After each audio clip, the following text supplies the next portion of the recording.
ज्योति आदि तत्वों का अधिष्ठाता ब्रह्म और शरीर का अधिष्ठाता नित्य जीवात्मा है। इसका कथन वेदांत दर्शन दूसरा अध्याय चौथा पाद 14वां सूत्र।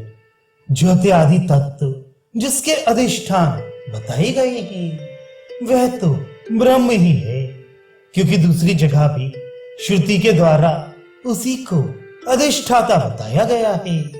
व्याख्या।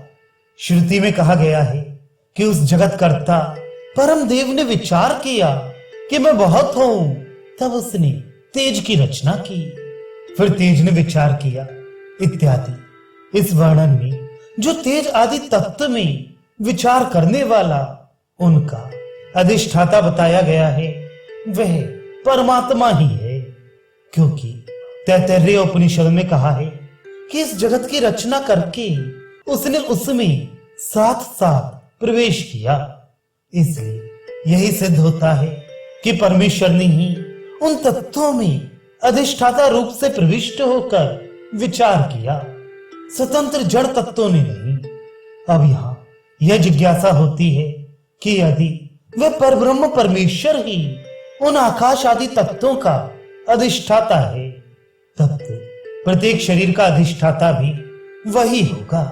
जीवात्मा को शरीर का अधिष्ठाता मानना भी उचित नहीं होगा। इस पर कहते हैं 15वां सूत्र। ब्रह्म ने प्राणधारी जीवात्मा के सहित प्रवेश किया, ऐसा श्रुति का कथन होने से यह दोष नहीं है। व्याख्या।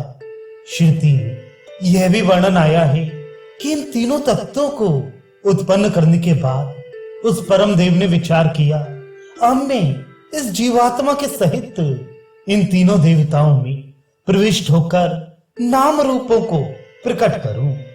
इस कथन से यह सिद्ध होता है कि जीवात्मा के सहित परमात्मा ने उन तत्वों में प्रविष्ट होकर जगत का विस्तार किया।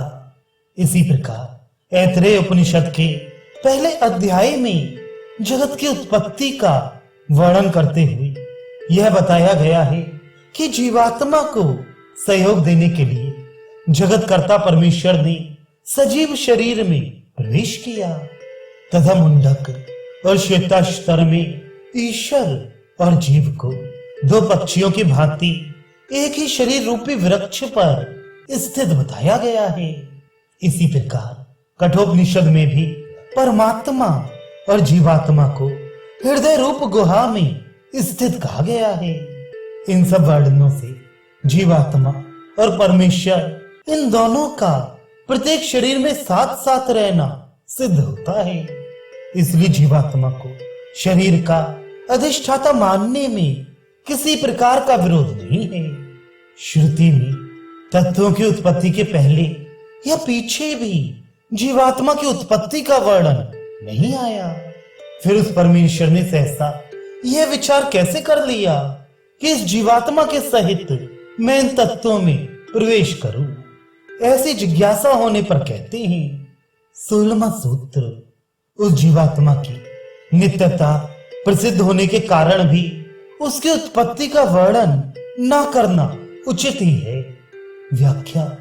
जीवात्मा को नित्य माना गया है।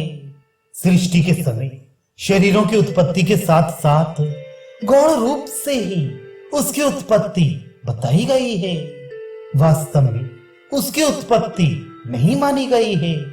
इसलिए पंचभूतों की उत्पत्ति के पहले या बाद उसकी उत्पत्ति ना बतलाकर जो जीवात्मा के सहित परमेश्वर का शरीर में प्रविष्ट होना कहा गया है वह उचित ही है।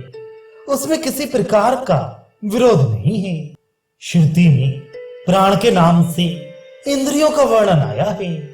इससे ये जान पड़ता है कि इंद्रियां मुख्य प्राण के ही कार्य हैं, उसी की ही वृत्तियां हैं, भिन्न तत्व नहीं हैं।